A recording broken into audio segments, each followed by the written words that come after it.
Il existe dans l'histoire de l'humanité des figures qui ne se contentent pas de figurer dans les manuels scolaires, mais y restent à jamais. Elles sont nos compagnes éternelles. Et lorsque nous évoquons le nom de Marcus Tullius Cicéron, nous ne parlons pas d'une antiquité poussiéreuse, mais d'un homme qui a su conserver toute sa pertinence pendant plus de 2000 ans. Mais pourquoi lui ? Qu'a-t-il de si particulier pour que nous en débattions encore aujourd'hui, après des dizaines d'époques ? Cicéron est un paradoxe ambulant. Qui était-il vraiment ? Un grand défenseur de la République, dont le nom résonnait dans les rues de Rome comme un symbole de liberté, ou un caméléon politique sans scrupules, prêt à changer de camp. Certains le voyaient comme un saint martyr dont la mort marquait la fin d'un système tout entier. D'autres comme un lâche hypocrite, un bavard pompeux et un piètre imitateur. Plus étonnant encore, la personnalité de Cicéron était si complexe qu'elle recelait, de façon presque miraculeuse, des qualités en apparence contradictoires. Sa vie coïncida avec un moment crucial de l'histoire. Rome était au seuil d'une transformation capitale. D'une petite communauté agricole sur les rives du Tibre, elle était devenue une superpuissance mondiale. Mais derrière cette grandeur apparente se cachait un douloureux bouleversement intérieur. L'ancienne démocratie de la cité-État s'effondrait, cédant la place à un régime impérial totalitaire. Ce ne fut pas un processus pacifique, mais une lutte brutale, parfois mortelle. Et la biographie de Cicéron illustre à merveille ce chaos. Depuis des siècles, les érudits débattent de la question de savoir si les événements de cette époque peuvent être considérés comme une révolution sociale. Nous avons l'habitude de concevoir une révolution comme une explosion soudaine, à l'instar de celle de Paris ou de Pétrograd. Mais dans la Rome antique, la situation était plus complexe. Il s'agissait d'une période de bouleversement qui s'étendit sur plusieurs décennies. Pour comprendre Cicéron, il nous faut saisir les règles de ce jeu mortel, où l'enjeu n'était pas seulement le pouvoir, mais l'essence même de la société humaine. Longtemps, le monde a perçu ces événements à travers le prisme d'historiens antiques tels que Tite Live. Pour lui, l'histoire était un recueil de légendes fascinantes et d'exemples instructifs, où l'imagerie artistique primait sur les faits bruts. Il créait des fresques monumentales pour impressionner son auditoire, non pour expliquer les causes de la crise. Ce n'est que des siècles plus tard, à la Renaissance et au-delà, que les érudits ont commencé à distinguer le mythe de la réalité, cherchant à dévoiler les enjeux politiques et les violences qui se cachaient derrière les envolées rhétoriques. Comment une petite communauté paysanne a-t-elle pu dominer toute la Méditerranée ? Pourquoi le passage d'une vie patriarcale à l'essor d'un vaste empire a-t-il inévitablement mené à la dictature ? Nous tenterons d'examiner l'ascension de l'Empire romain sans pathos superflu, afin de comprendre la naissance du monde dans lequel Cicéron était destiné à devenir à la fois héros et victime. Préparez-vous, voici l'histoire de la façon dont le destin de toute la civilisation occidentale s'est forgé dans le feu d'un bouleversement social majeur. L'histoire de Rome n'est pas les pages poussiéreuses d'un manuel scolaire, mais une grande enquête policière dont les indices clés ont disparu il y a 2000 ans. Longtemps, les historiens ont ressemblé à des juges lors d'un procès. Ne croyant pas un mot des témoins, ils déclaraient chaque roi fictif et chaque légende un simple conte de fées. Mais tout a basculé lorsque des chercheurs comme Barthold Niebuhr et Theodor Mommsen ont décidé de changer de tactique. Ils ont compris que même le mythe le plus incroyable recèle un noyau de vérité. Il suffit de savoir le déterrer. Prenons la date de la fondation de la ville, le 21 avril 753 avant Jésus-Christ. Cela semblerait relever de la pure fantaisie. Pourtant, les archéologues ont creusé plus profondément et ont été stupéfaits. Les couches de terre du Forum et du Palatin confirment que c'est précisément à cette époque que les cabanes de bergers dispersées commencèrent à se regrouper en un ensemble cohérent. Pourquoi le 21 avril ? Parce que c'est le jour de l'ancienne fête des bergers. La légende de Romulus et Remus allaité par une louve, n'est pas qu'une simple légende, mais la mémoire codée de la façon dont la vie rude des bergers devint le fondement d'un futur empire. Mais qui a transformé ce groupe de villages en une véritable cité? Nous voici face au plus grand mystère de l'Antiquité, les Étrusques. Peuple d'ingénieurs, de pirates et de prophètes, leur puissance rayonnait sur toute la Méditerranée. Ils construisirent des canaux de drainage, frappèrent un or d'une finesse exquise et firent trembler les colons grecs. Mais voici le paradoxe. Nous avons découvert plus de 9000 de leurs inscriptions. Nous connaissons leur alphabet, mais nous ne parvenons toujours pas à les déchiffrer. La langue étrusque est une porte close dont l'humanité a perdu la clé. Même la découverte sensationnelle des tablettes d'or de Pyrgie ne nous a pas apporté de traduction complète. C'est une voix venue du néant que nous entendons sans la comprendre. Ce sont les Étrusques qui ont apporté à Rome ce qui allait devenir à la fois sa malédiction et sa fierté, le concept de pouvoir absolu. Voyez la suite des licteurs armés de haches, les toges pourpres et le trône d'ivoire. Ce ne sont pas des inventions romaines, c'est l'héritage des rois étrusques. Même lorsque les Romains se révoltèrent et chassèrent les tyrans, ils accomplirent un exploit remarquable.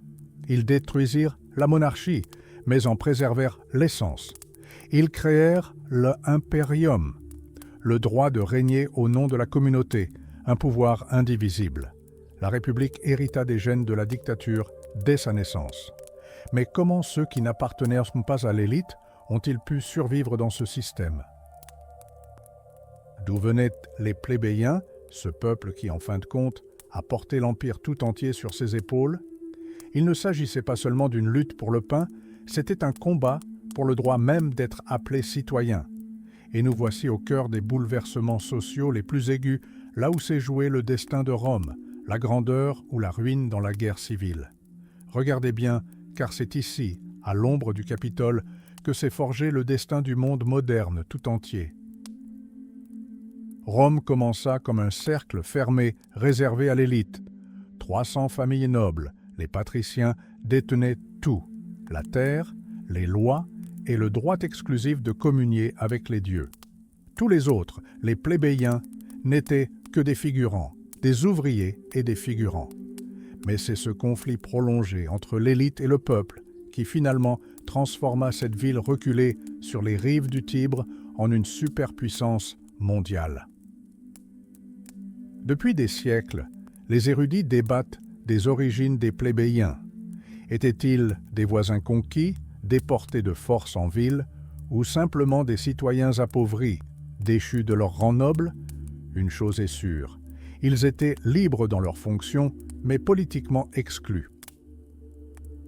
Tandis que les patriciens décidaient du sort des citoyens au Sénat, les plébéiens périssaient dans des campagnes interminables, privés jusqu'au moindre lopin de terre publique, alors même qu'ils l'avaient conquise.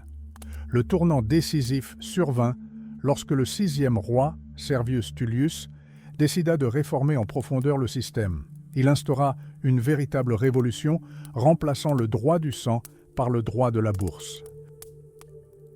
Désormais, le statut social ne dépendait plus de la gloire des ancêtres, mais de la richesse des biens possédés. Les Romains étaient divisés en 5 classes selon leur fortune.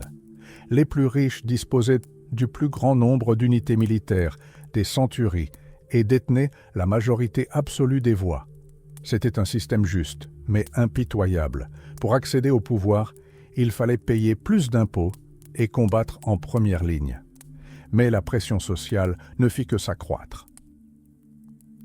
En 494 avant Jésus-Christ, les plébéiens commirent l'impensable. Ils quittèrent la ville, lourdement armés, pour le mont sacré, abandonnant les patriciens face à leurs ennemis extérieurs. Ce chantage magistral fonctionna.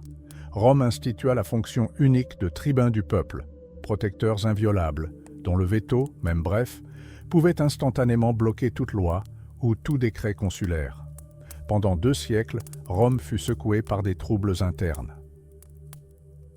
La loi des 12 tables codifia les règles du jeu, la légalisation des mariages interclasses abolit les barrières de caste et les lois de Licin et de Sextia permirent enfin à la plèbe d'accéder au pouvoir suprême.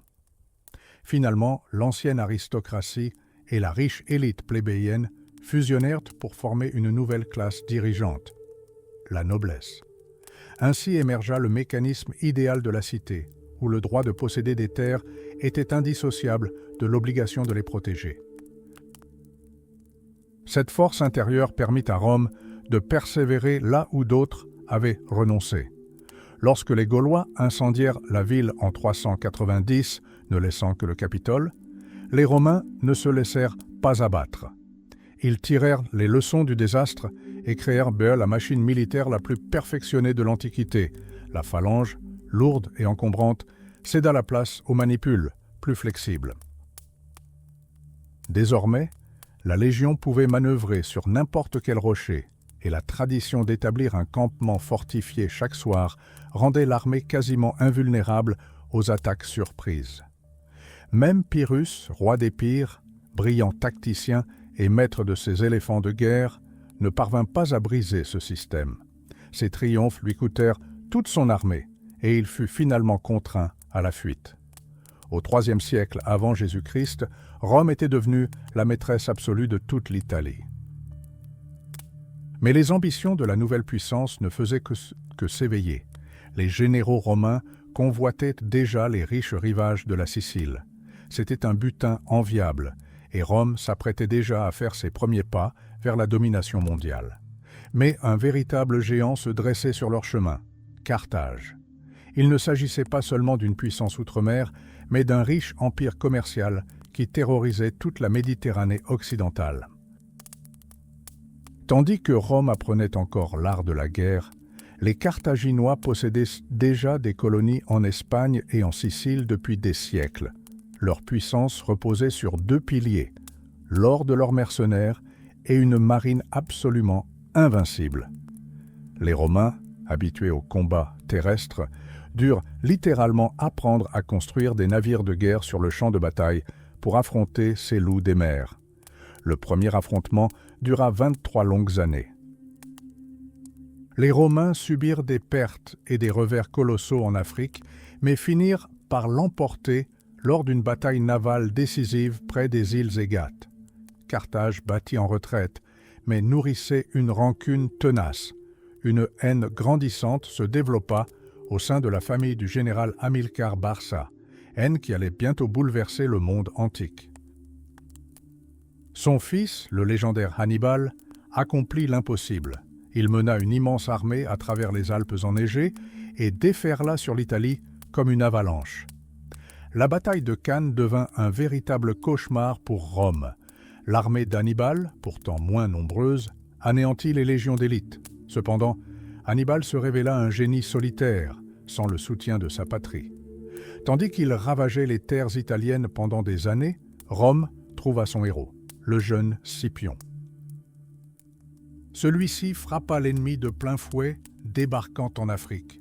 À la bataille de Zama, le grand Hannibal subit sa première et unique défaite cuisante. Carthage fut mise en déroute, privée de sa flotte et contrainte à un lourd tribut. Mais même cela ne suffisait pas à Rome. Le vieux sénateur Caton répétait sans cesse la même phrase « Carthage devait être détruite ».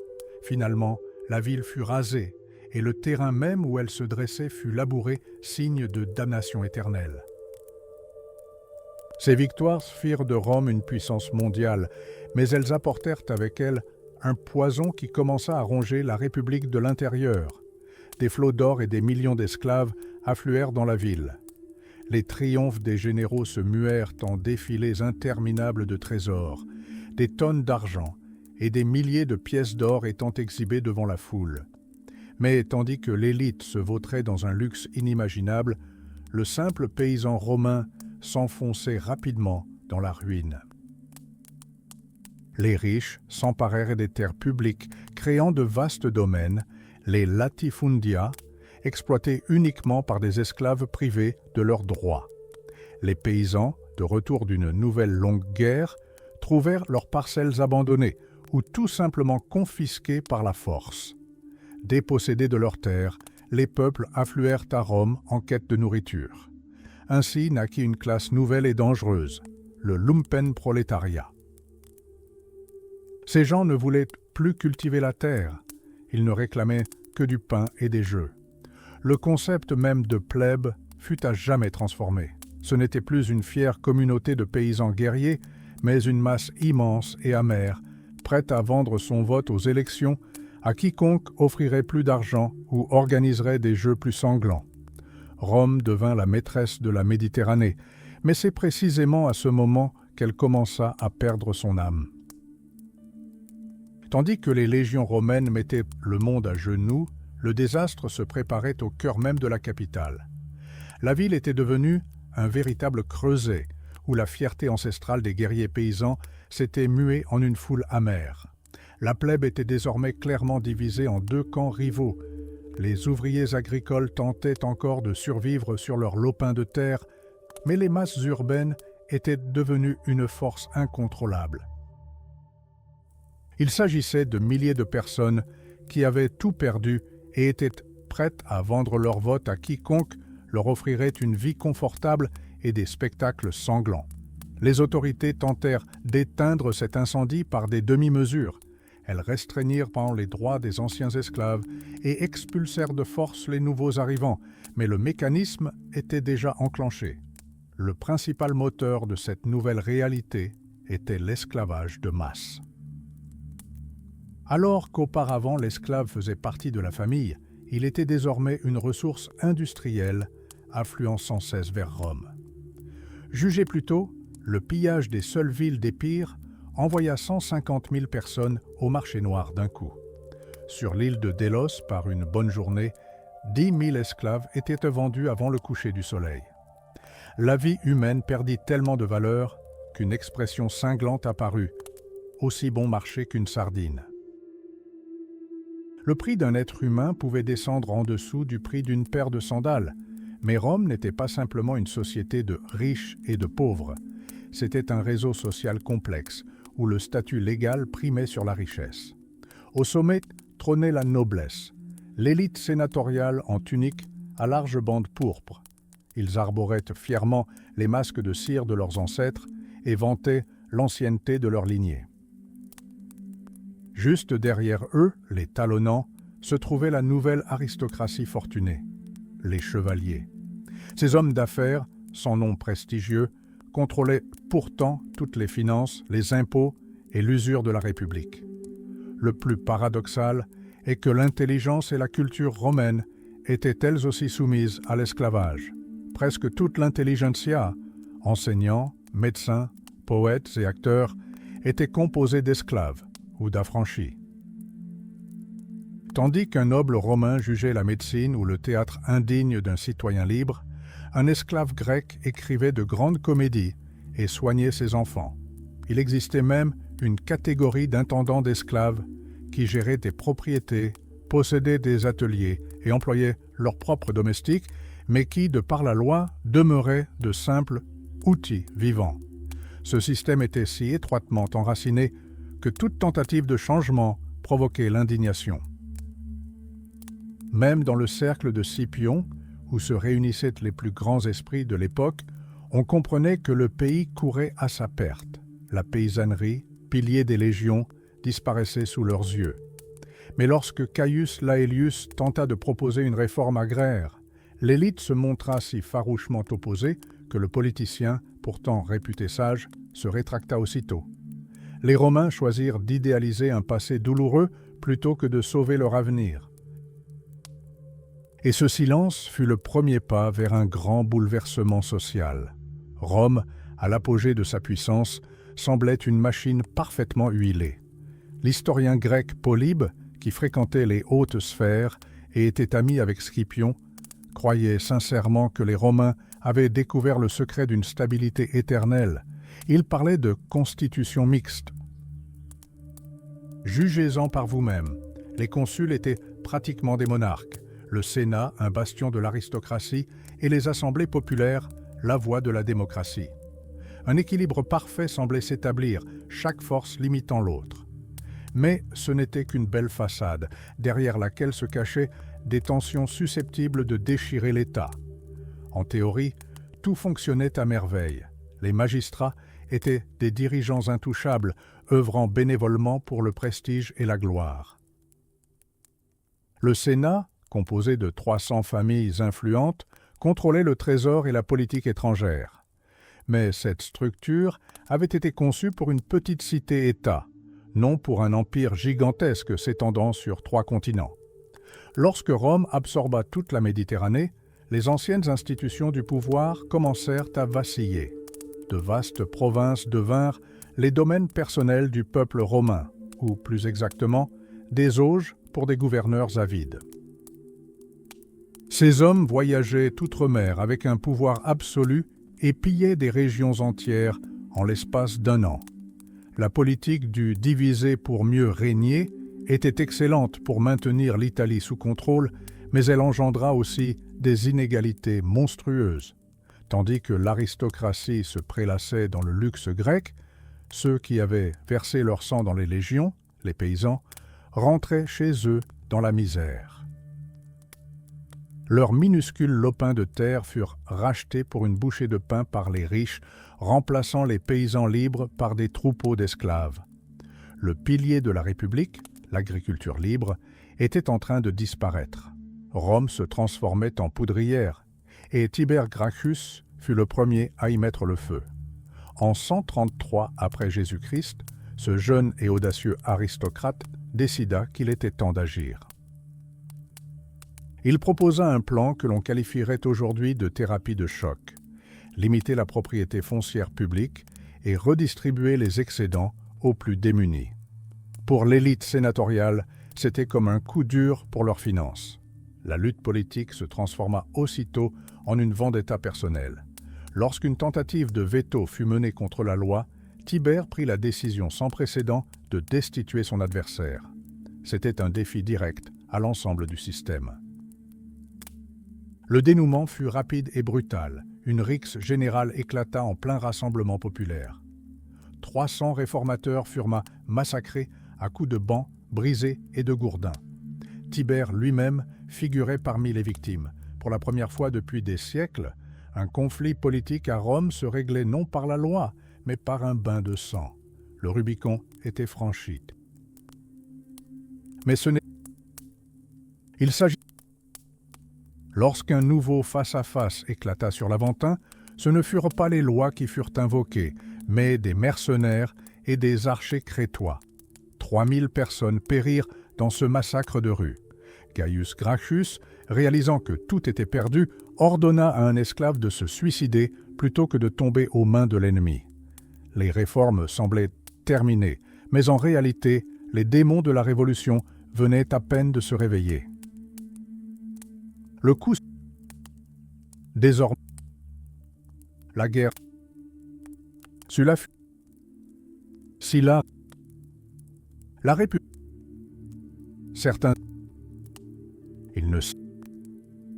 Cependant... Prenons...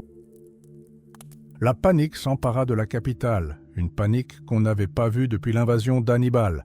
Marcus Crassus, un homme dont l'ambition était à la mesure de sa fortune fabuleuse, fut envoyé contre Spartacus. Pour contraindre les légionnaires à combattre, Crassus rétablit l'ancien et brutal rite de décimation. Il exécutait un soldat sur 10 dans les unités qui flanchaient devant l'ennemi. Le dénouement de ce drame fut horrible. Lors de la bataille décisive en Apulie, l'armée des esclaves fut anéantie. Spartacus tomba au combat et 6000 prisonniers furent crucifiés le long de la voie d'Appienne. Tout le trajet de Capoue à Rome se transforma en une forêt de croix interminable et sinistre. Pourquoi ces rébellions, malgré leur ampleur, se soldaient-elles toujours par un échec? La réponse réside dans la profonde fracture qui traversait la société. Un fossé infranchissable séparait le paysan libre et misérable de l'esclave. Le paysan pouvait mourir de faim, mais il s'accrochait à son unique distinction, son statut de citoyen romain. Pour lui, un esclave n'était jamais un frère d'armes, c'était une alliance de cavalerie. Un esclave pouvait être instrumentalisé dans les intrigues politiques, mais jamais reconnu comme un égal. Tous ces bouleversements n'étaient presque que les symptômes d'un seul et même mal fatal. Rome avait goûté aux richesses du monde et en avait été empoisonnée. La vaillance antique de ses ancêtres avait cédé la place à l'avidité et à une soif de domination personnelle. Le grand État avait vaincu tous ses ennemis extérieurs, mais il commençait désormais à se consumer de l'intérieur. La crise était devenue irréversible et l'ombre des futurs empereurs se faisait de plus en plus menaçante. Les Romains ont eux-mêmes créé le monstre qui allait les détruire. En vainquant leur ennemi juré, Carthage, ils ont avalé un poison. Dès que la menace extérieure qui avait freiné leurs ambitions a disparu, l'État a commencé à se corrompre de l'intérieur. Les historiens de l'époque, comme Salluste, l'ont perçu avec une parfaite lucidité. Ils ont identifié deux mots majeurs rongeant la société, la soif de pouvoir et la passion de l'argent. Si la bravoure de leurs ancêtres avait jadis été le fondement de la République, elle avait désormais cédé la place à l'avidité. La dictature de Sylla marqua un tournant décisif. Lorsque le pouvoir est conquis par la force des armes, les anciennes règles cessent de s'appliquer. Les rues de Rome furent le théâtre de pillages, et la jeunesse, témoin de l'impunité des élites, se livra à toutes sortes de violences. Le déclin moral n'était que la partie émergée de l'iceberg. La structure même de Rome en tant que cité-État était irrémédiablement obsolète. Imaginez, un minuscule appareil administratif conçu pour une seule communauté devait désormais contrôler toute la Méditerranée. C'était matériellement impossible. L'économie se transforma également. Le travail des paysans fut remplacé par celui de milliers d'esclaves, et l'ancienne noblesse héréditaire commença à céder la place aux nouveaux nobles, des aristocrates, qui s'étaient enrichis grâce au commerce et à la spéculation. L'armée, au lieu d'être une milice citoyenne, devint une force professionnelle, loyale non pas à la loi, mais à son commandant.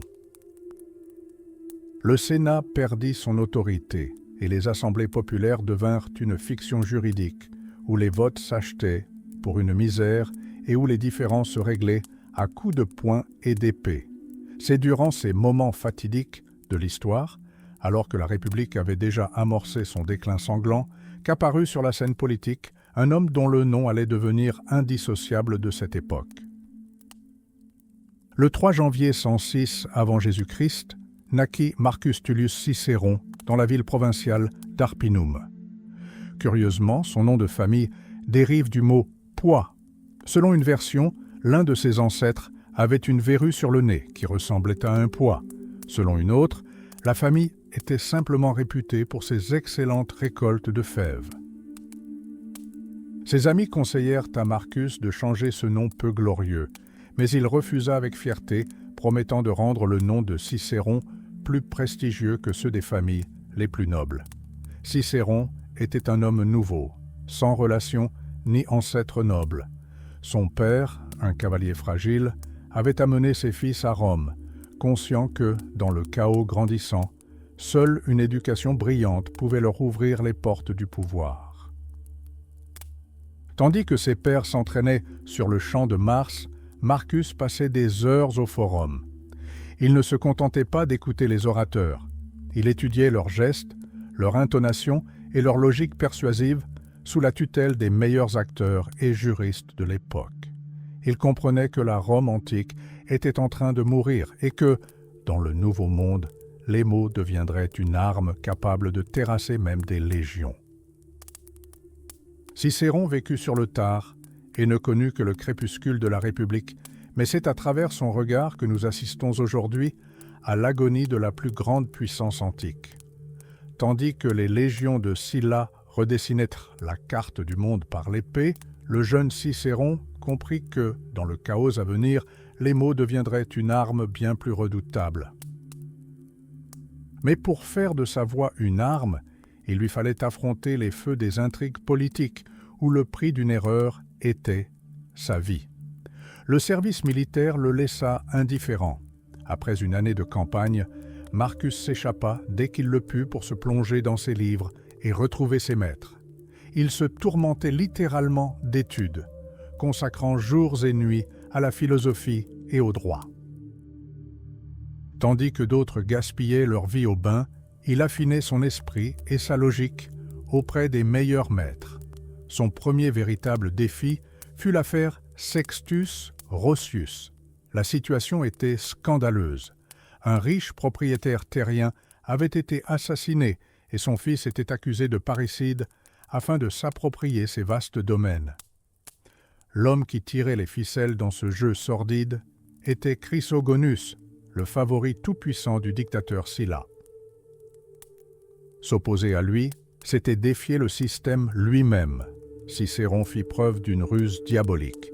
Il couvrit Sylla de compliments, mais détruisit méthodiquement son protégé. Ce fut un triomphe, mais un triomphe dangereux. Craignant la vengeance de l'entourage du dictateur, Marcus quitta Rome pendant 2 ans, officiellement pour se rétablir, mais en réalité pour attendre que la tempête se calme et perfectionner son éloquence en Grèce et à Rhodes. C'est là que le légendaire maître Molon, après l'avoir écouté, reconnut avec amertume que le dernier atout des Grecs, l'éloquence, leur avait été définitivement ravi par les Romains. De retour à Rome après la mort de Sylla, Cicéron connut une ascension fulgurante.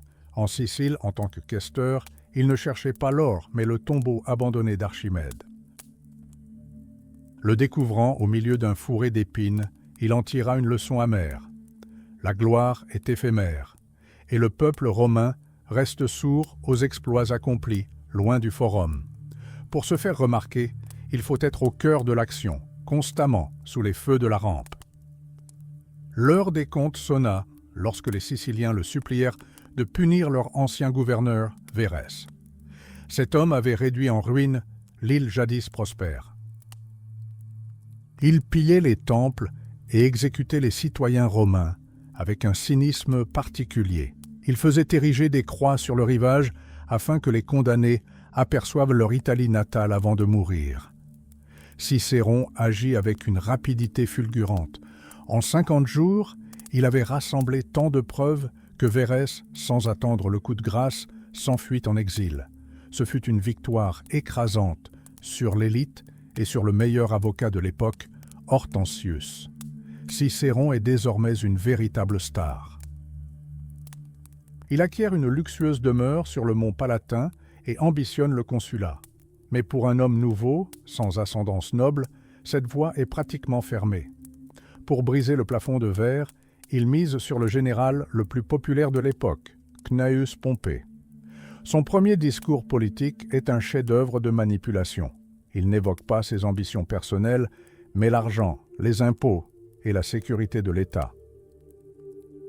Cicéron a ainsi démontré de façon définitive que, dans un monde où la République se meurt, un homme à l'éloquence remarquable peut avoir plus d'influence qu'une armée entière. Cicéron l'avait compris. À Rome, les mots n'étaient pas de simples sons, mais de véritables armes. Tandis que les grands généraux levaient des légions, il en amassait le sens. Son soutien au projet de loi de Manilius marqua un tournant décisif. Pendant que Gnaeus Pompée anéantissait les pirates en Cilicie, Cicéron lui préparait le terrain politique à Rome. Mais derrière ce soutien se cachait un calcul froid. Pour comprendre dans quel guêpier notre héros s'était embarqué, il faut oublier tout ce que l'on croyait savoir des partis politiques. À Rome, il n'y avait ni démocrates ni républicains au sens où nous l'entendons. Il y avait les optimates et les populares. Mais il ne s'agissait pas d'organisations dotées de chartes, mais plutôt de 2 conceptions différentes de la manière de piller le monde et de contrôler le peuple.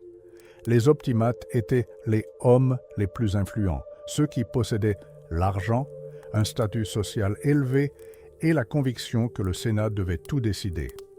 Les populares, quant à eux, étaient ceux qui courtisaient la plèbe, lui promettant pain et terre afin de s'emparer du pouvoir grâce à elle. Cicéron, un homme nouveau sans ascendance noble, se trouvait dans une situation paradoxale. Il n'appartenait à aucun groupe. À Rome, à cette époque, ce sont les clans personnels et non les idées qui faisaient la loi. Chaque chef influent avait sa propre cour, clients, amis, affranchis, voire compagnie de mercenaires. Cicéron misa tout sur le parti de Pompée. C'était l'alliance parfaite entre l'épée et la plume. Pompée fournissait le pouvoir et Cicéron la couverture idéologique. Mais le chemin vers le consulat était semé d'embûches. Son frère Quintus lui rédigea un véritable guide de survie, toujours d'actualité. Le conseil était simple. « Tu es un parvenu, aspirant au consulat, et nous sommes à Rome. Souris, promets tout à tous, sois l'ami du Sénat et un espoir pour les pauvres. » Cicéron assimila ce conseil avec une facilité déconcertante. Il comprit que ses principaux rivaux, Catilina et Antoine, bénéficiaient du soutien de puissants alliés tels que César et Crassus.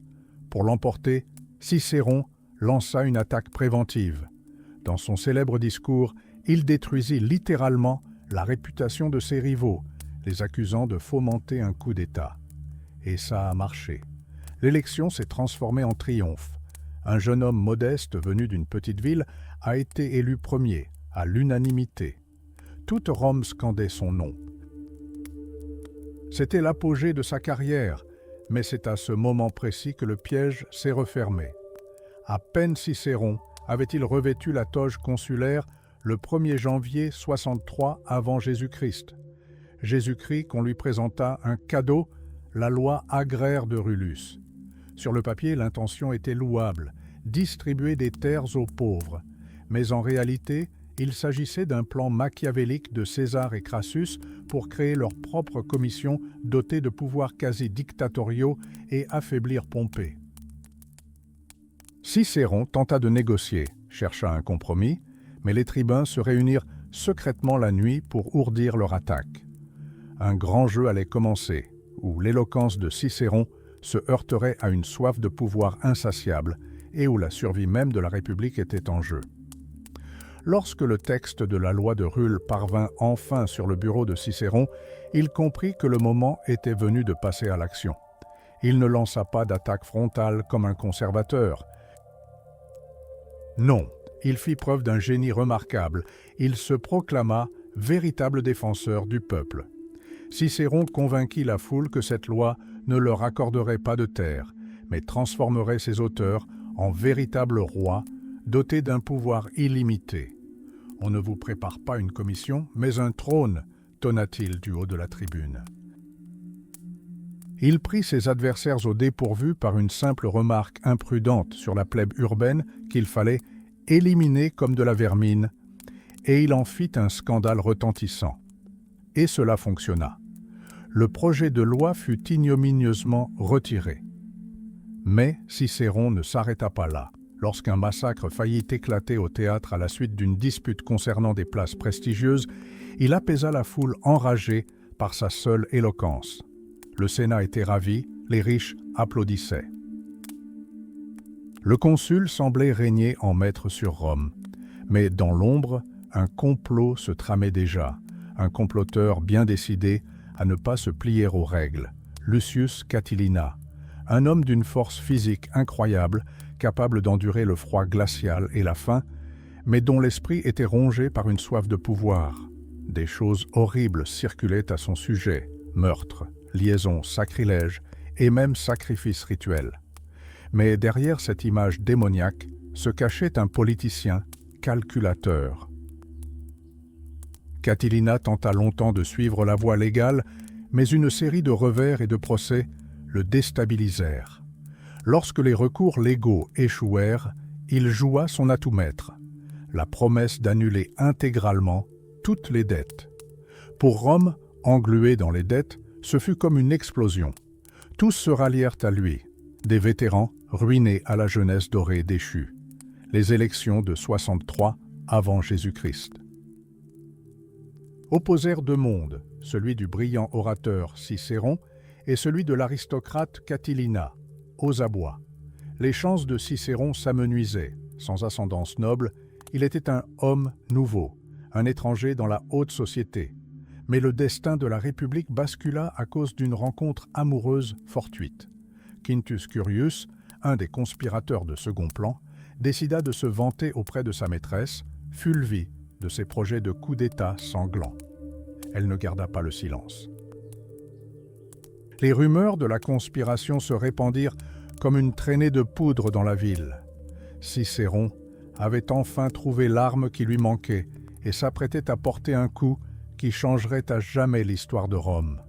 Une lutte à mort s'engageait, où il ne s'agissait pas seulement de position politique, mais de la survie même de l'État. Tandis que Catilina rassemblait des partisans dans les ruelles sombres, Cicéron tissait déjà sa toile, se préparant à transformer les rumeurs en preuves irréfutables de trahison. C'était un moment où l'éloquence devait soit sauver la République, soit périr avec elle dans les flammes de la guerre civile. Rome était paralysée par l'appréhension. Les familles nobles, qui la veille encore méprisaient le nouvel homme Cicéron, le considéraient désormais comme le seul rempart contre le chaos.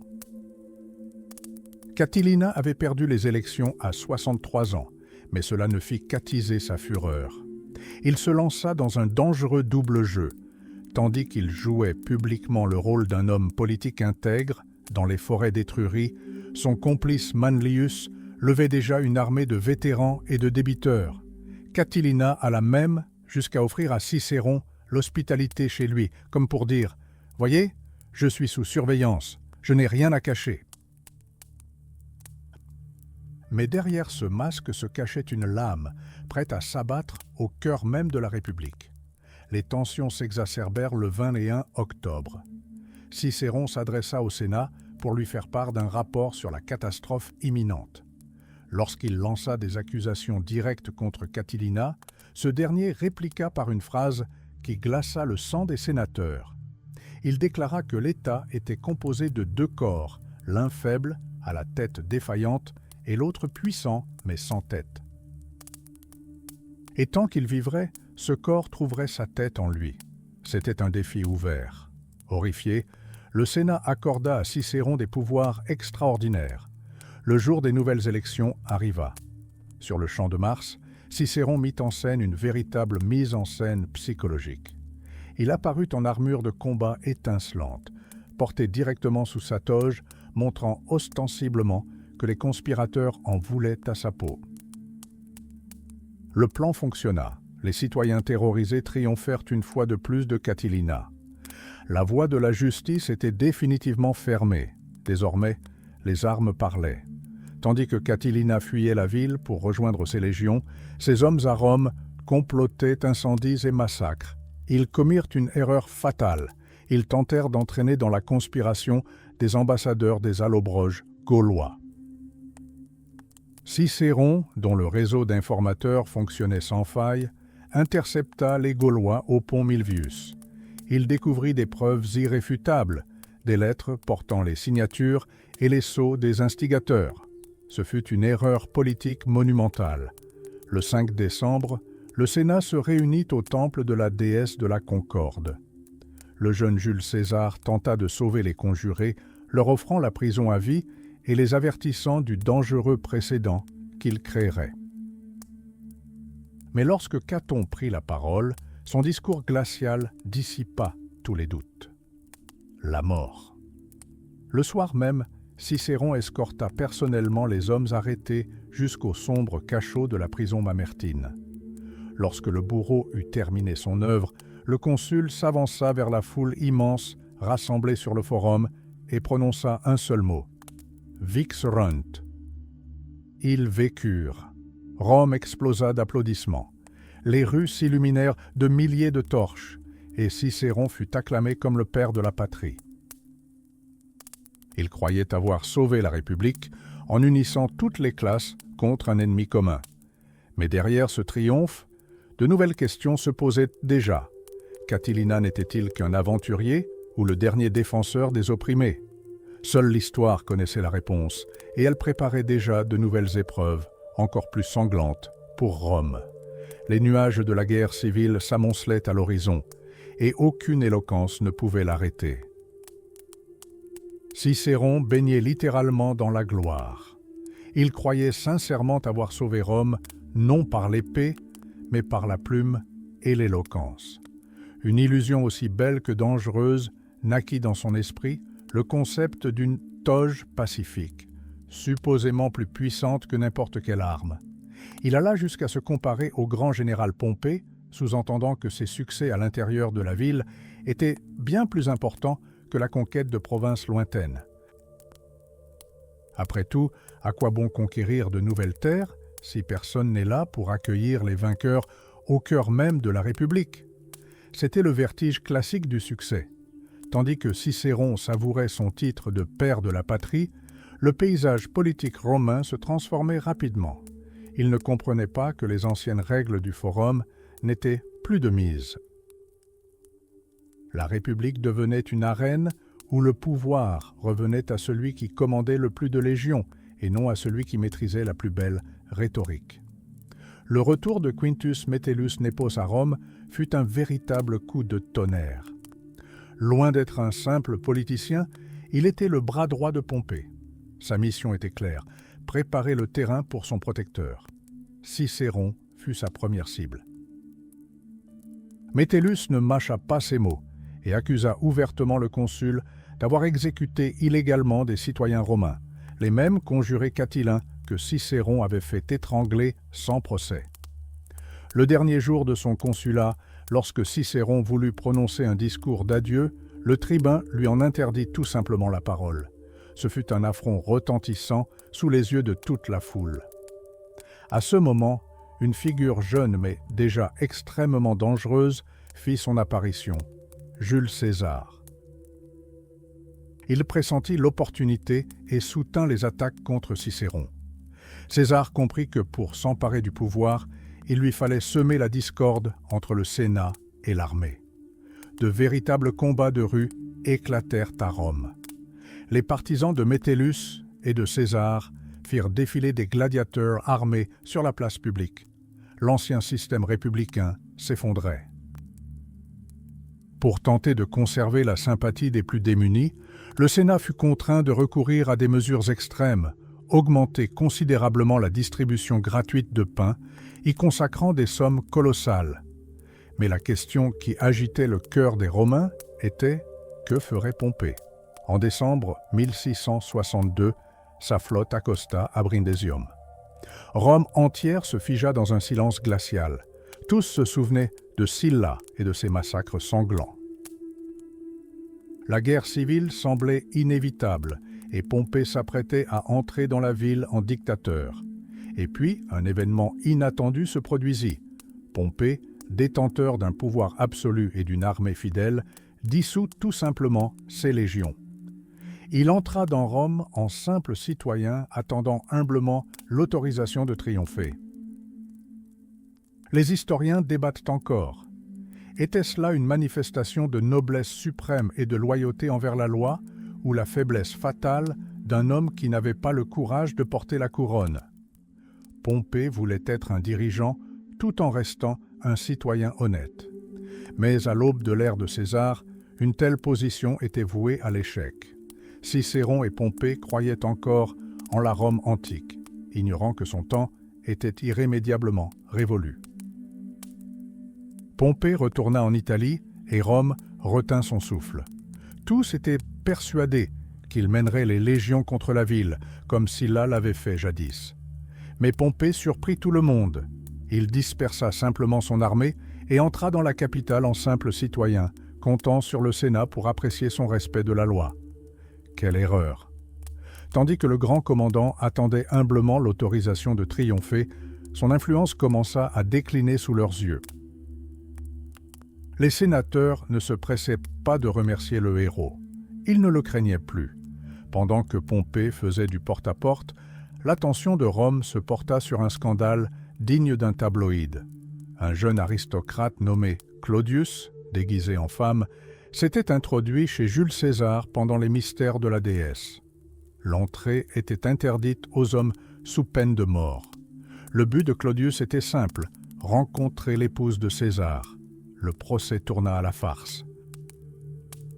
Le Sénat était embourbé dans des querelles intestines. Lucullus accusa Claudius d'inceste et Cicéron détruisit son alibi. Mais César fit la chose la plus étrange. Il prétendit ne rien savoir et pourtant divorça de sa femme. Pourquoi? Parce que, l'épouse de César ne devait pas être soupçonnée. Ce chaos dans les tribunaux n'était qu'un prétexte. Tandis que les sénateurs se complaisaient dans leur vanité, ils commettaient une erreur fatale. Ils humiliaient Pompée à maintes reprises. Ils lui refusaient l'essentiel, des terres pour ses vétérans et la confirmation de ses ordres en Orient.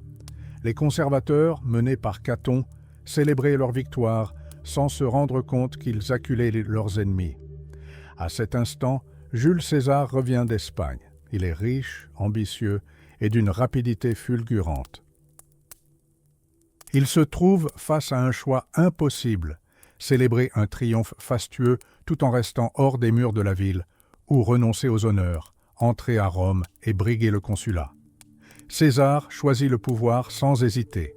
Le Sénat tenta de l'arrêter, confiant au futur consul la supervision des forêts et des routes plutôt que celle des provinces prospères. Ce fut la goutte d'eau qui fit déborder le vase. César comprit qu'il ne pouvait pas renverser le système à lui seul. C'est alors qu'un événement se produisit qui changea le cours de l'histoire. À huis clos, 3 ennemis jurés et rivaux, Pompée, Crassus et César, formèrent une alliance secrète. Le premier triumvirat devint un pouvoir à 3 têtes. Pompée disposait de l'autorité et de soldats fidèles, Crassus d'une fortune illimitée et César de l'énergie et du pouvoir consulaire. Les conservateurs du Sénat croyaient protéger la République par leurs interdictions et leurs intrigues, mais en réalité, ils ne faisaient que contraindre ces 3 puissants hommes à s'unir. La Rome antique s'obstinait à imposer ses propres règles, ignorant que son temps était révolu et que le destin de l'État se jouait désormais non plus au forum, mais dans les conversations privées de 3 ambitieux. Beaucoup pensent que la République romaine a été détruite par des querelles incessantes. Mais Caton, homme perspicace, voyait les choses autrement. Il comprenait que l'État ne serait pas détruit par des luttes intestines, mais par leur alliance criminelle. Lorsque les 3 lions, Pompée, Crassus et César, cessèrent de s'affronter et s'assirent à la même table, le temps de la liberté fut définitivement révolu. En 59 avant Jésus-Christ, César accéda au consulat. À cette époque, il n'était pas encore le dictateur légendaire dont le nom deviendrait un titre. C'était un homme d'affaires avisé, contraint de survivre dans l'immédiat. Sa première mesure, la loi foncière, paraissait étonnamment modérée. Il proposait d'octroyer des terres aux anciens combattants sans pour autant spolier les citoyens honnêtes. Mais pour l'élite sénatoriale, le simple fait que le consul se comportât comme un tribun du peuple insolent équivalait à une déclaration de guerre. Un véritable thriller politique commença. Bibulus, collègue de César et conservateur, tenta de perturber le vote en invoquant de mauvais présages et en interdisant les réunions. Caton, de son côté, passa des heures à harceler l'assistance par des discours, jusqu'à ce que César, furieux, ordonne son arrestation. Mais lors du vote au forum, les masques tombèrent.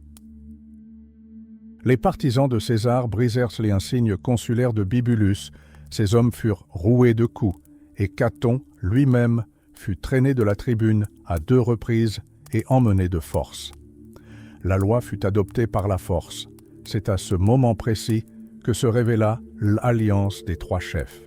Pompée déclara ouvertement que si quelqu'un levait l'épée contre ces lois, lui, Pompée, prendrait le bouclier. Pour consolider leur pouvoir, les triumvirs commencèrent à échanger leurs familles. César donna sa fille unique, Julie, à Pompée, rompant ainsi ses fiançailles. Lui-même épousa la fille de son allié Pison. Caton, furieux, cria que ces gens s'emparaient du pouvoir par la prostitution et distribuaient les provinces par le biais des chambres à coucher des femmes, mais personne ne l'écouta. César agit avec une rapidité fulgurante. Il s'assura la loyauté des plus riches chevaliers en annulant 1/3 de leurs dettes et reconnut le roi d'Égypte comme ami de Rome moyennant un pot de vin colossal de 6000 talents qu'il partagea avec Pompée. Le Sénat était démoralisé.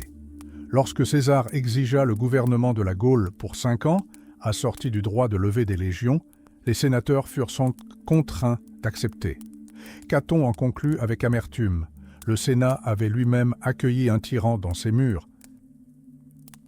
Lorsque César partit en guerre, il laissa à Rome un homme de confiance, Publius Clodius. Cet aristocrate, devenu plébéien par soif de pouvoir, n'était pas une simple marionnette, il était une force à part entière. Clodius corrompait les pauvres de la ville en leur offrant du pain et frappa le point le plus vulnérable de la République. Le grand orateur Cicéron, le sauveur de la patrie d'hier, devint un paria du jour au lendemain.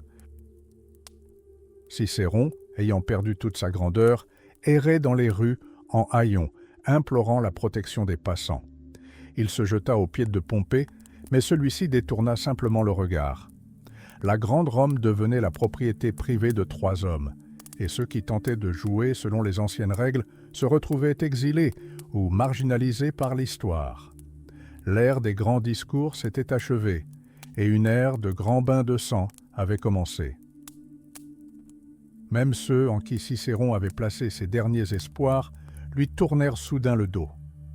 Pison, qui la veille encore le qualifiait d'ami, lui conseilla maintenant d'un ton sec « Pars, Marcus, c'est la seule issue ». Le consul Gabinius alla plus loin encore. Il interdit aux sénateurs de porter le deuil pour Cicéron, et ceux qui tentèrent d'intercéder en sa faveur furent tout simplement expulsés de la ville. Les bandes de Clodius régnaient sur les rues. Lorsque des hommes armés attaquèrent une délégation de partisans de l'orateur et que le sévère Caton déclara sans ambages que toute résistance ne mènerait qu'à un massacre inutile, Cicéron capitula. Il quitta Rome cette nuit-là sans attendre son expulsion officielle. À peine eut-il disparu à l'horizon que Clodius porta un coup fatal. La luxueuse demeure de Cicéron sur le Palatin fut incendiée, ses villas pillées, et sur les cendres, on décida cyniquement d'ériger un temple de la liberté. Une nouvelle loi fit de Cicéron un criminel. Quiconque lui offrait refuge dans un rayon de 800 km autour de Rome risquait la peine de mort.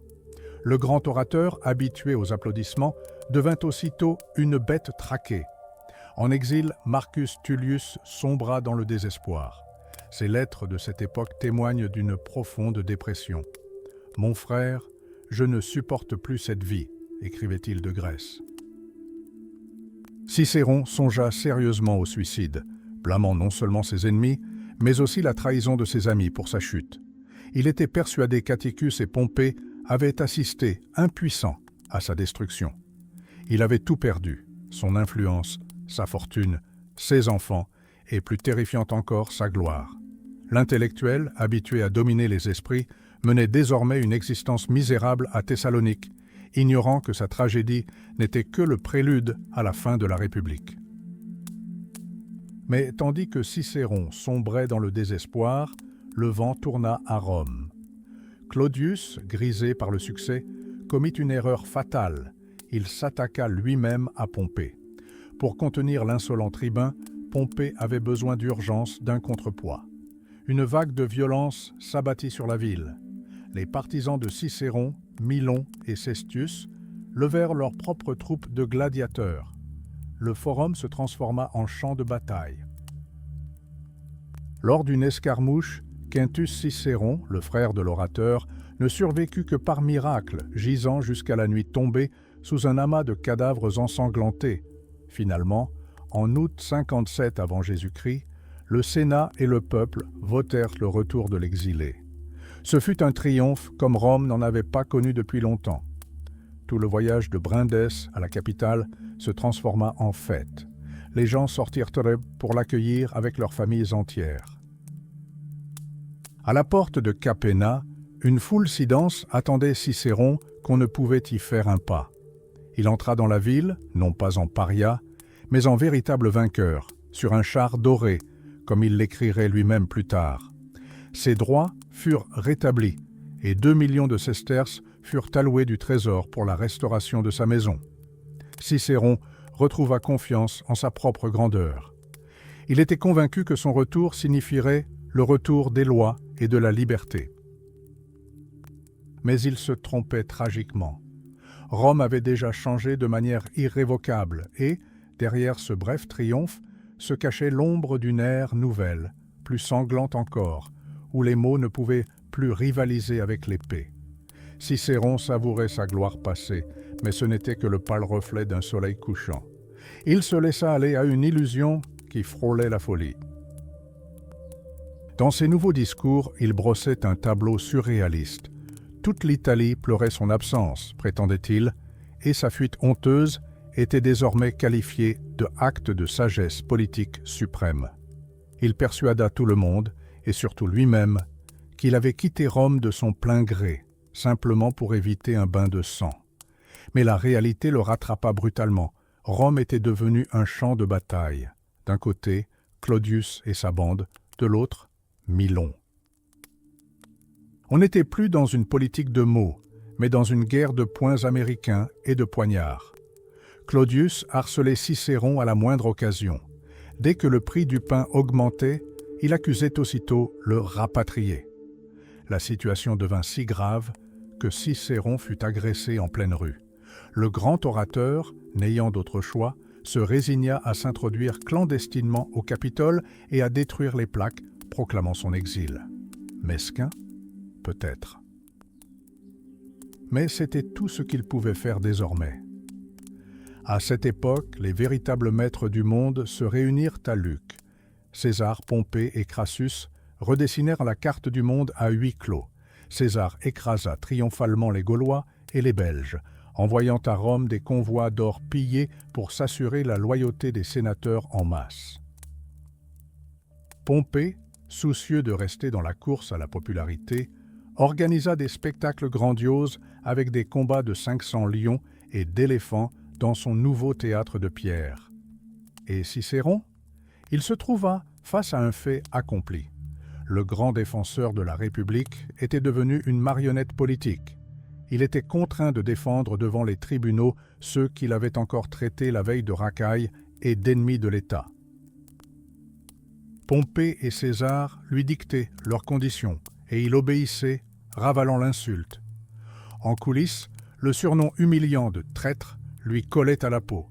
Il le comprenait parfaitement. Dans ses lettres privées, il confiait avec amertume « On me prend pour un esclave si je dis la vérité, et pour un fou si je dis la vérité. » Cicéron sentait le sol se dérober sous ses pieds, et le spectre de la dictature planait de plus en plus clairement sur Rome. Le dénouement de ce long drame se déroula par une froide journée de janvier sur la voie appienne. Deux groupes se rencontrèrent par hasard. Claudius à cheval et Milon entouré de gladiateurs.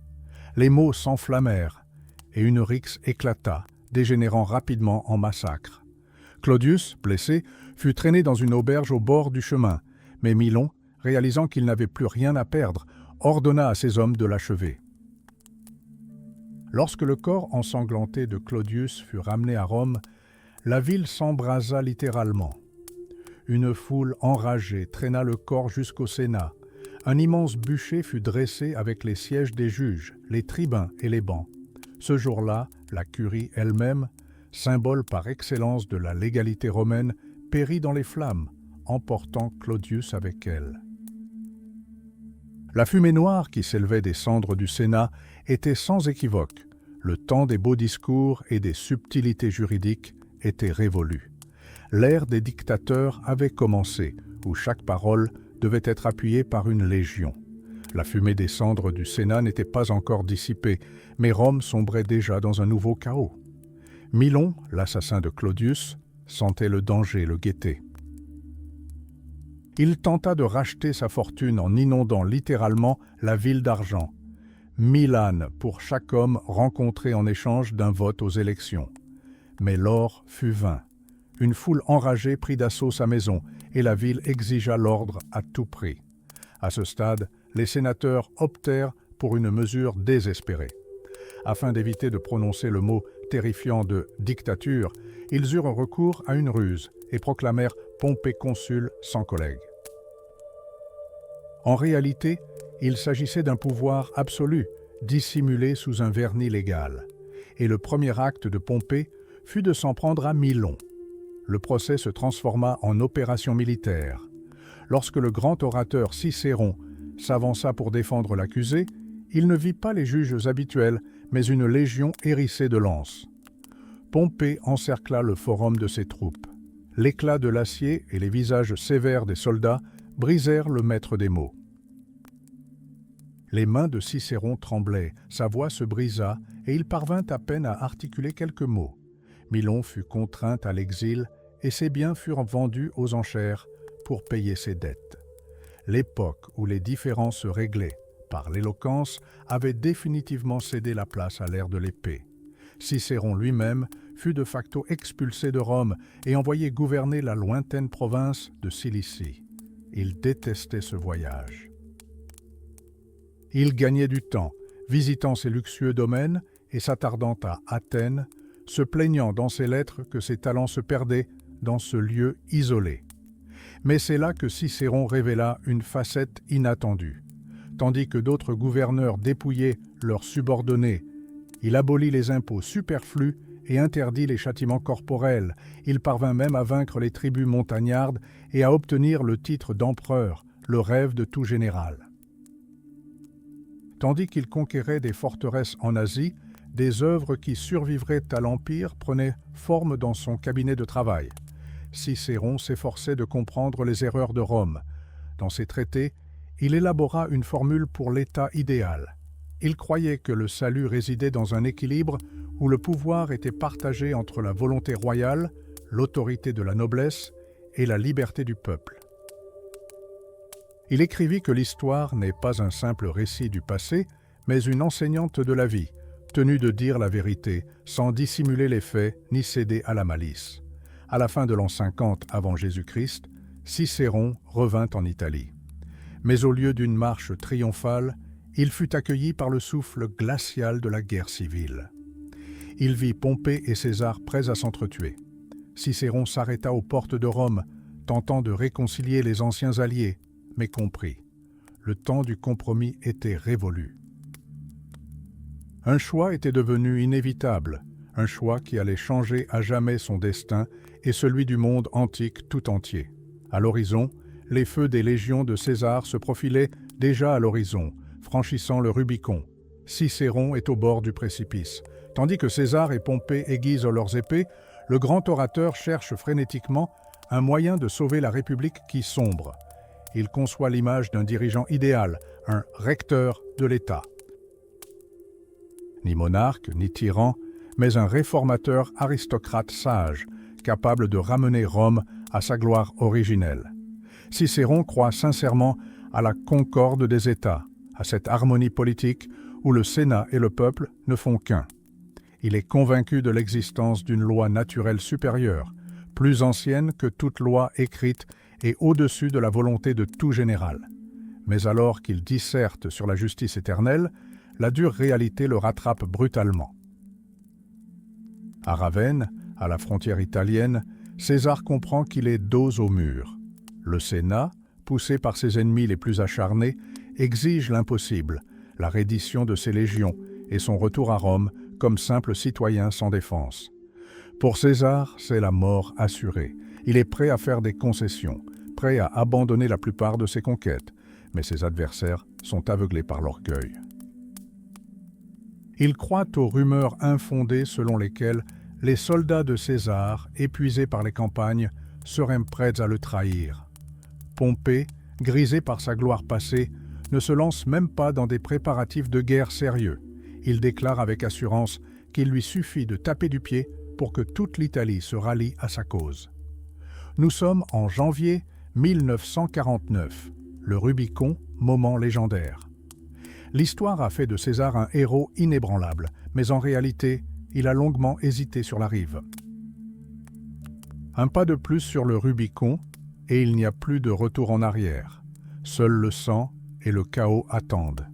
L'expression « les dés sont jetés » marque le début de la fin du monde. César agit avec une rapidité fulgurante.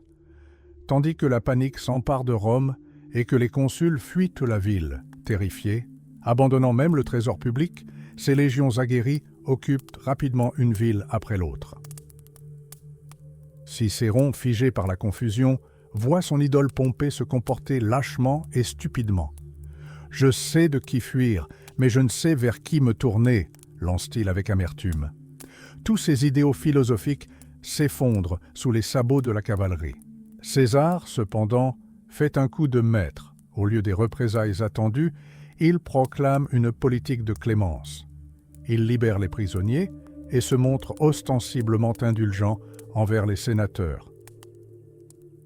Mais sa véritable nature se révèle lorsqu'il s'agit de s'emparer de l'or de la République. Lorsqu'un tribun tente de lui barrer l'accès à la chambre forte, César répond froidement « Je préférerais vous tuer plutôt que de parler de cela ». En quelques mois seulement, César accomplit l'impossible. Il transfère rapidement des troupes en Espagne et contraint les forces principales de Pompée à la capitulation. Son regard se tourne désormais vers l'Est. Devant lui s'étendent les Balkans, où l'ennemi a rassemblé une flotte colossale et une armée supérieure en nombre. L'enjeu est à son comble. Deux des plus grands titans de l'époque, d'anciens alliés, se préparent à un affrontement final qui sonnera le glas de l'ancienne République et changera le cours de l'histoire mondiale. La bataille de Dyrrhachium fut une douche froide pour César. Son armée fut mise en déroute et Pompée prit l'ascendant. Tout semblait perdu. Mais Pompée commit une erreur fatale. Il hésita à achever le guerrier affaibli. César dira plus tard « La guerre aurait pu se terminer ce jour-là même si l'ennemi avait été commandé par un homme capable de remporter la victoire. » Pendant ce temps, la folie s'empare du camp de Pompée. Généraux et sénateurs se partagent déjà les peaux des ours non abattus. Ils écrivent des lettres de victoire au roi et se disputent la succession de César comme grand prêtre. Seul Cicéron, l'éternel sceptique, erre sombrement au milieu de la foule en liesse.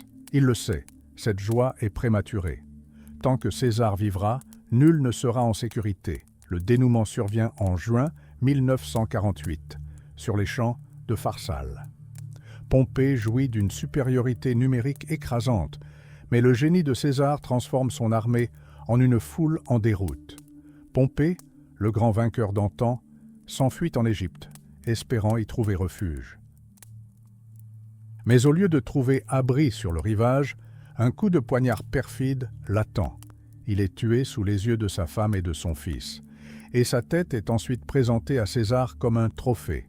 Mais le dictateur ne se réjouit pas. Il est furieux d'une telle bassesse de la part des Égyptiens. À Alexandrie, César se retrouve mêlé à une dangereuse lutte de pouvoir entre le jeune Ptolémée et sa sœur Cléopâtre. Le général romain mise sur la reine, qui devient sa maîtresse. La brutale guerre d'Alexandrie éclate. La légendaire bibliothèque est détruite par les flammes de la bataille, et César manque de se noyer dans le port, mais il parvient finalement à mater la rébellion et à placer Cléopâtre sur le trône. Sans même reprendre son souffle, il se précipite en Asie mineure. Pharnace, le fils de Mithridate, a jugé Rome trop faible. Il n'a fallu que 5 jours à César pour anéantir son armée. C'est alors que son récit le plus célèbre parvint à Rome. « Je suis venu, j'ai vu, j'ai vaincu ». De retour en Italie, César rencontre Cicéron. Le grand orateur avait passé 1 an dans la crainte, attendant son exécution pour avoir soutenu Pompée. Mais César, fidèle à sa politique de clémence, descend de cheval et s'entretient amicalement avec lui, pardonnant les vieilles rancunes. Cicéron retourne à Rome, mais la ville n'est plus la même. La République est à l'agonie. César restructure l'État en 3 mois. Il réforme le calendrier, instaurant l'année solaire que nous suivons encore aujourd'hui.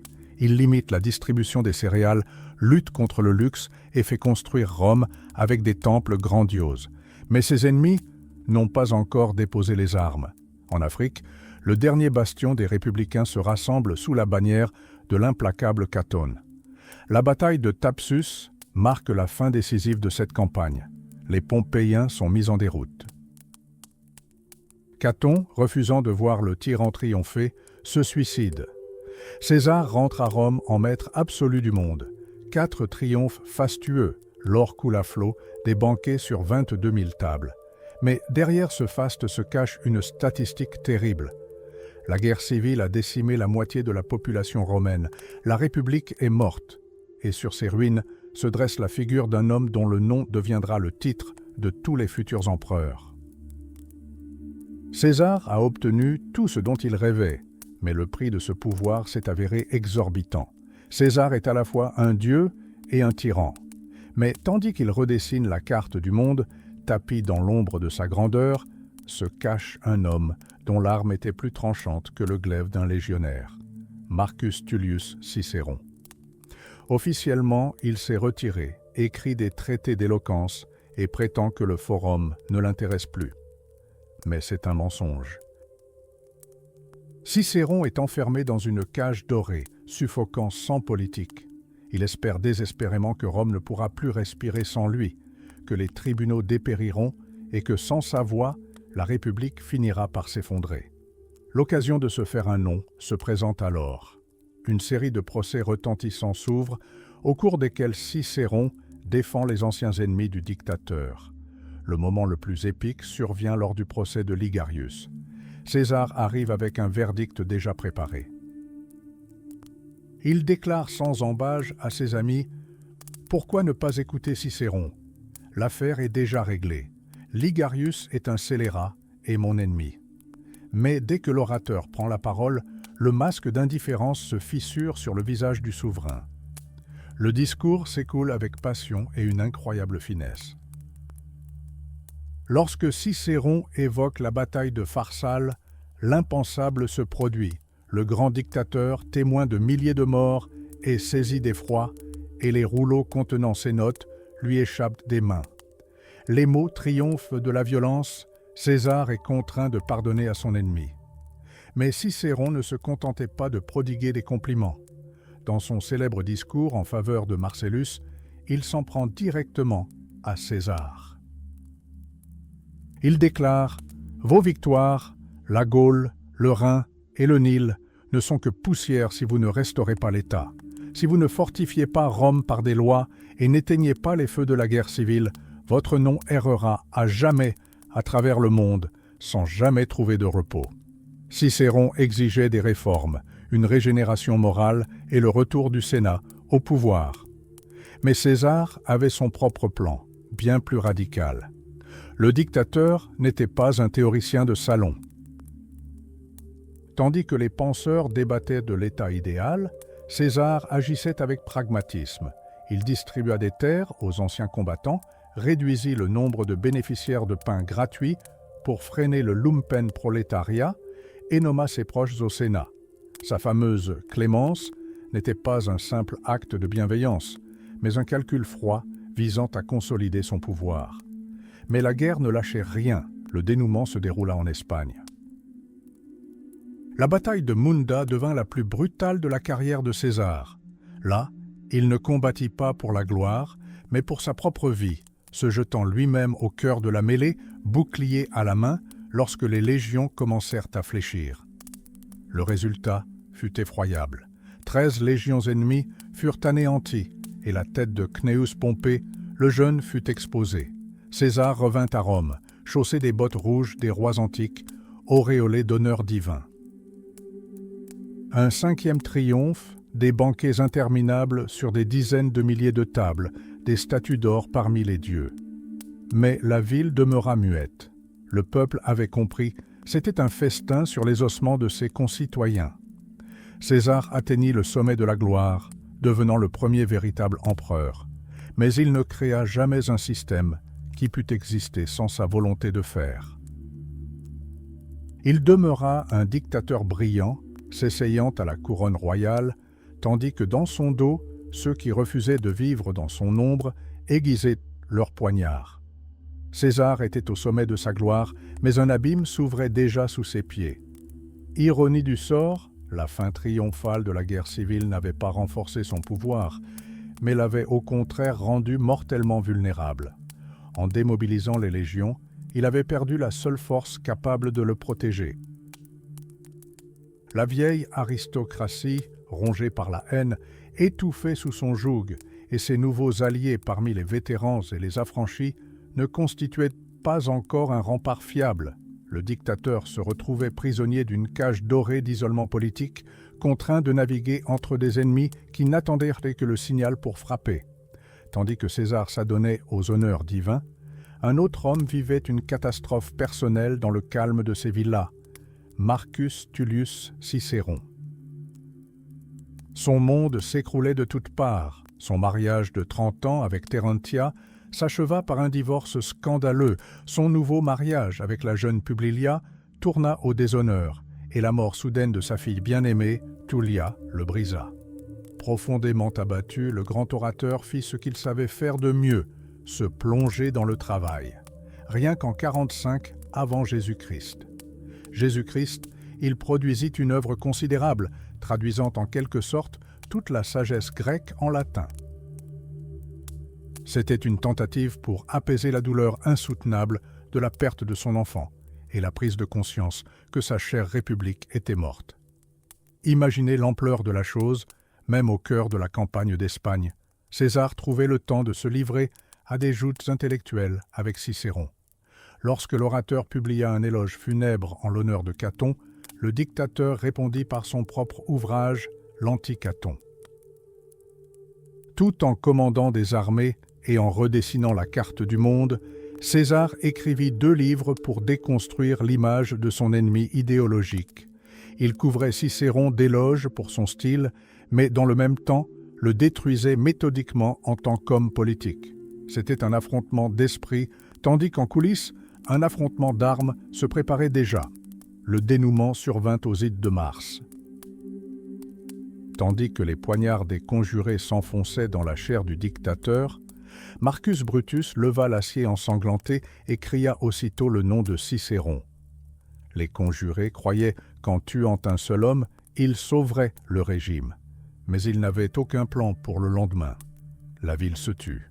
Marc-Antoine, se remettant rapidement de sa peur, transforma les funérailles de César en un spectacle aussi brillant que macabre. La toge en lambeaux, le corps de cire aux 23 plaies béantes et la lecture du testament qui accordait à chaque plébéien 300 sesterces mirent le peuple en rage. Les tyrannicides furent contraints de fuir la ville qu'ils prétendaient avoir libérée. Cicéron écrivit avec amertume que l'arbre avait été abattu, mais que ses racines demeuraient vivantes. L'ère la plus étrange de l'histoire romaine s'ouvrait. César était mort, mais son carnet régnait désormais sur l'État, avec plus de pouvoir que de son vivant. Chacun de ces mots, chaque note concernant une nomination future, devenait loi sacrée, transformant les sénateurs survivants en esclaves d'une volonté morte. La République n'était pas revenue. Sur ses ruines, le chaos d'une nouvelle lutte de pouvoir encore plus sanglante germait déjà. Alors que Rome était plongée dans l'incertitude, un événement terrifiant se produisit dans les rues. Un homme nommé Hérophile apparut, prétendant être le petit-fils du légendaire Marius et un parent de César lui-même. Ce faux Marius érigea un autel à l'endroit même où le dictateur avait été brûlé vif, et des milliers de vétérans et de pauvres se rallièrent aussitôt à lui. Des rumeurs se répandirent dans toute la ville, selon lesquelles une comète dans le ciel était l'âme de César en route vers l'Olympe. L'atmosphère sentait la rébellion. Marc-Antoine, sans perdre un instant, arrêta l'imposteur et l'exécuta sans procès, tandis que son collègue Dolabella fomentait un véritable massacre. Les partisans libres d'Hérophile furent précipités du rocher tarpéien et les esclaves crucifiés. Mais ce n'était qu'un prélude. Antoine mit en œuvre un stratagème aussi brillant que terrifiant. Il fit voter une loi conférant à toute inscription dans les archives personnelles de César force de loi suprême. Le Sénat se trouva pris au piège. Antoine devint le seul censeur du testament d'un mort. Il commença à distribuer des charges, à accorder la citoyenneté et à renvoyer les exilés, prétendant que c'était là la volonté du défunt. Les Romains, avec une pointe d'amertume, raillaient ces nouveaux protégés, les qualifiant d'amis de Charon, des hommes qui avaient reçu leur pouvoir du passeur des âmes vers le royaume des morts. À cet instant, une figure apparut sur l'échiquier, que personne ne prit d'abord au sérieux. Gaius Octavius, petit-neveu de César, âgé de 19 ans, venait d'arriver en Italie. Poliment l'argent de César pour le poliment l'argent de César pour le distribuer au peuple, comme stipulé dans son testament, Antoine se contenta de rire au nez du garçon. Il lui dit que l'argent avait déjà été dépensé pour des affaires d'État importantes, autrement dit, des pots de vin. Octavius ne céda pas. Il commença à vendre ses propres biens et les terres de ses proches pour verser au peuple ce qu'il avait promis. Sa popularité monta en flèche, et Antoine comprit qu'il n'avait pas affaire à un enfant, mais à un prédateur calculateur. Entre-temps, Cicéron, tiraillé entre ses villas et son projet de fuite en Grèce, se résolut finalement à s'arrêter. La rencontre avec Brutus avait réveillé les derniers vestiges de son courage d'antan. Il comprit que fuir maintenant serait une trahison de la République. Cicéron retourna à Rome, la visière ouverte, prêt à une joute verbale qui pouvait dégénérer en affrontement sanglant à tout instant. Même au cœur de ce chaos, sa plume ne cessa jamais d'écrire. Il écrivit sur la vieillesse et l'amitié, mais il ne s'agissait pas de philosophie abstraite. Tandis que le monde autour de lui s'effondrait, Cicéron chercha refuge dans les valeurs éternelles. Il affirmait que la véritable amitié n'est possible qu'entre personnes honnêtes et que la tyrannie détruit l'essence même des liens humains. Dans une cité gouvernée par les alliés de Charon, Cicéron cherchait désespérément des âmes prêtes à se battre pour les vestiges de la liberté. Le combat ne faisait que commencer et son issue se jouerait non seulement sur le champ de bataille, mais aussi dans le cœur de ceux qui se souvenaient encore du nom de la République. Quand le monde s'effondre, les anciennes règles ne s'appliquent plus. Cicéron l'avait compris mieux que quiconque.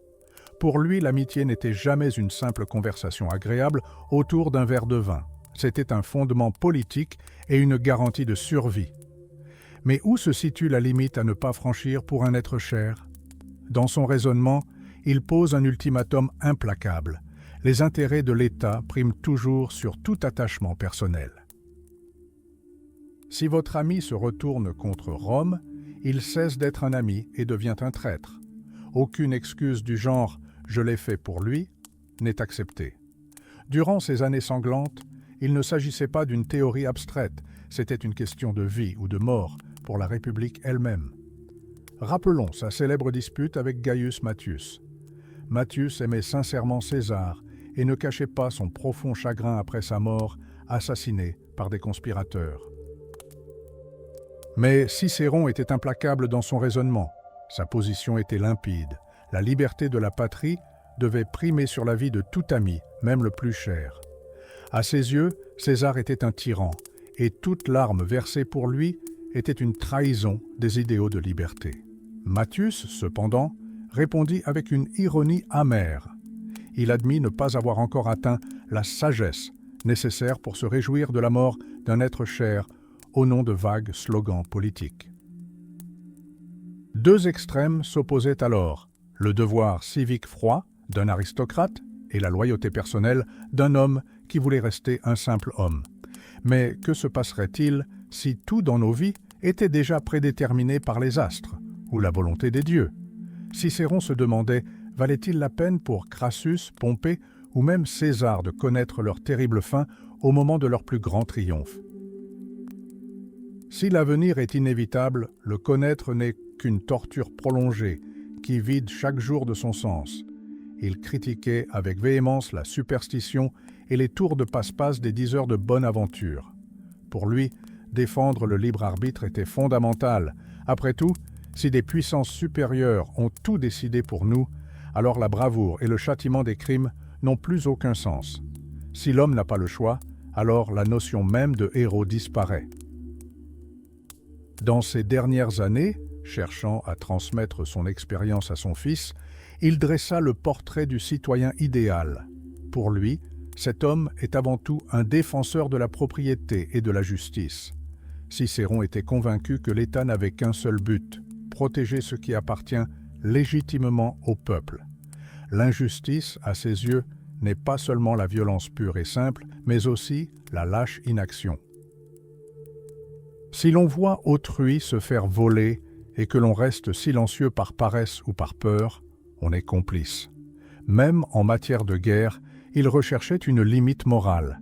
Il soutenait qu'on ne devait prendre les armes que pour la paix, lorsque toutes les négociations étaient au point mort.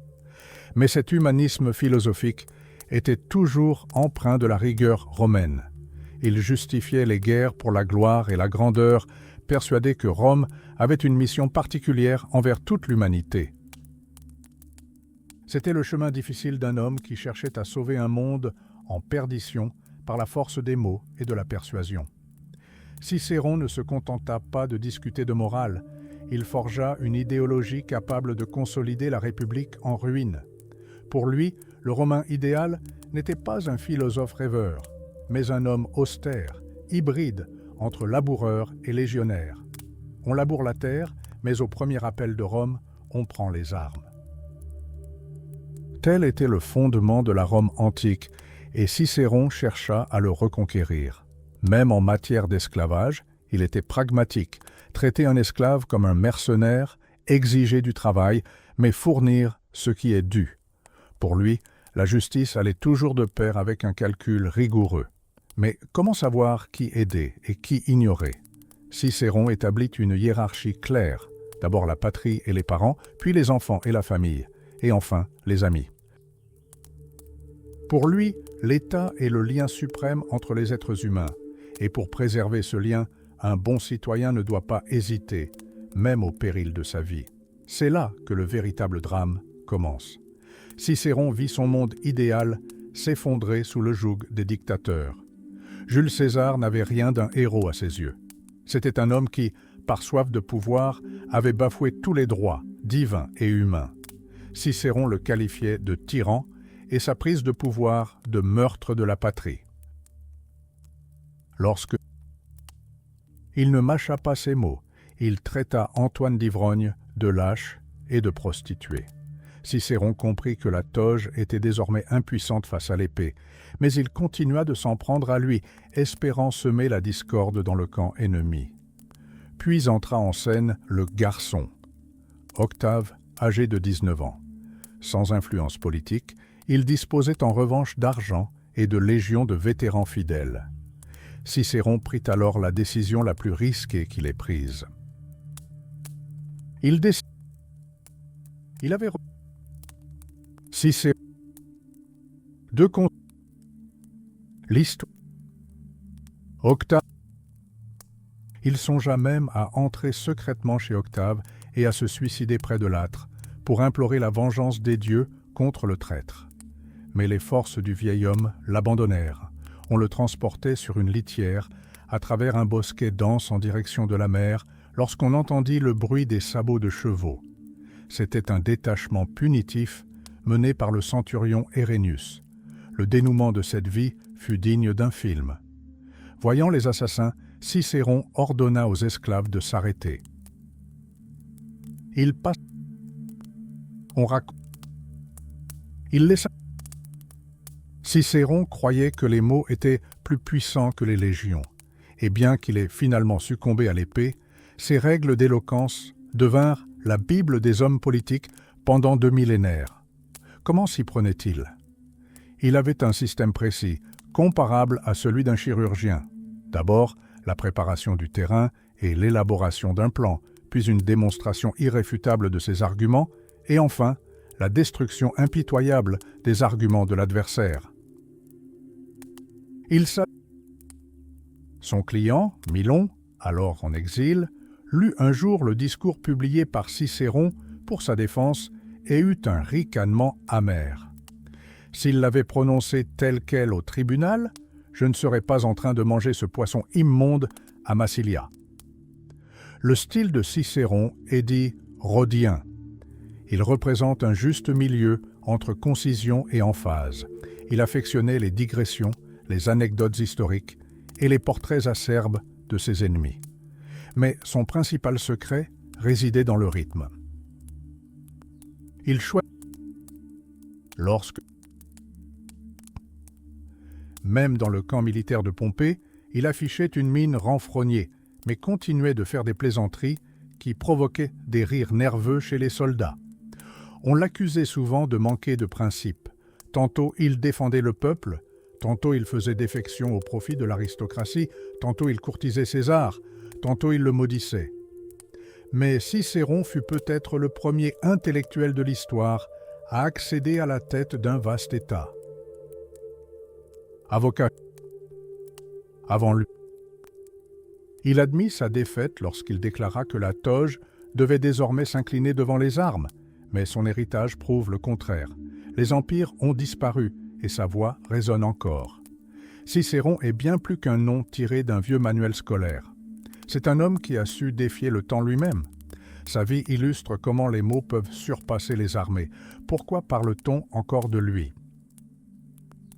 Parce que alors que le monde antique s'éteignait et que le christianisme naissait sur ses ruines, Cicéron devint un fruit défendu pour les nouveaux idéologues.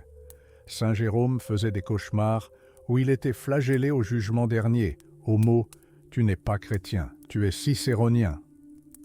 Et le grand saint Augustin reconnaissait que c'était la lecture de Cicéron qui avait éveillé en lui une soif inexprimable de sagesse éternelle et l'avait finalement conduit à Dieu. Qu'un païen érige les piliers de l'Église semble un incroyable retournement de situation, mais c'est un fait historique. Les siècles passèrent, et durant la Renaissance, Cicéron connut une nouvelle renaissance. Francesco Pétrarque, avec une ferveur quasi religieuse, lui écrivit des lettres à travers les siècles comme à un ami vivant. Mais c'est alors qu'un scandale retentissant éclata. En 1345, Pétrarque découvrit la correspondance personnelle de l'orateur et le monde fut saisi d'effroi. Ce qui se présentait au peuple n'était pas un monument parfait, mais un homme vivant, avec toutes ses peurs, sa vanité et ses doutes politiques. Une époque obsédée par la personnalité se détourna soudain du vrai Cicéron, mais son style et son latin devinrent à jamais la référence pour toute l'Europe. Au XVIIIe siècle, alors que Paris suffoquait sous les flammes de la Révolution, Cicéron se retrouva une fois de plus sur les barricades. Les révolutionnaires montèrent dans les gradins, drapés de toges imaginaires. Voltaire lui dédia des tragédies et Robespierre fut surnommé, non sans humour, le nouveau Cicéron. À leurs yeux, il était un symbole de la République luttant contre la tyrannie. Mais la gloire est toujours indissociable des tentatives de destruction. Le XIXe siècle a vu naître une ère de démystification des héros.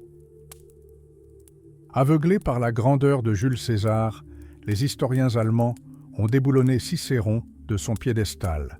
Theodor Mommsen ne manquait jamais une occasion de le qualifier d'hypocrite politique et de lâche. La réputation de l'orateur semblait irrémédiablement ruinée. Pourtant, l'histoire est parfois cruelle. Au XXe siècle, il a été redécouvert comme le premier homme d'État intellectuel de l'histoire, un homme qui croyait que le droit devait triompher de la force. Son héritage est un pont entre les civilisations. Chaque époque voit en lui son propre héros, un sage, un révolutionnaire ou une victime de l'âge du fer. Les empires ont disparu, les frontières ont été redessinées. Mais la voix de celui qui jadis reconnut sa défaite devant l'épée résonne aujourd'hui plus fort que le fracas des armes. Cicéron a prouvé, on peut perdre la vie, mais gagner l'éternité. Et tandis que nous cherchons la vérité dans les mots, son histoire n'est pas terminée. Pourquoi, 2000 ans plus tard, débattons-nous encore d'un homme qui a perdu sa plus grande bataille? Cicéron n'était pas qu'un simple orateur, il est devenu un architecte du sens. Certains le voyaient comme un idéologue qui a ouvert la voie à l'Empire, d'autres comme un homme politique indécis, incapable de faire face au bouleversement du changement. Après les atrocités du XXe siècle, des historiens l'ont même comparé à un Churchill antique, le dernier rempart de la loi face aux dictateurs totalitaires. Il existe même une théorie selon laquelle la publication de ces célèbres lettres aurait été la plus grande provocation politique d'Octave Auguste. Le futur empereur aurait délibérément jeté le discrédit sur Cicéron, transformant sa correspondance privée en une campagne de diffamation sophistiquée pour justifier son exécution brutale. Mais c'est précisément cette vérité crue qui lui donne véritablement vie.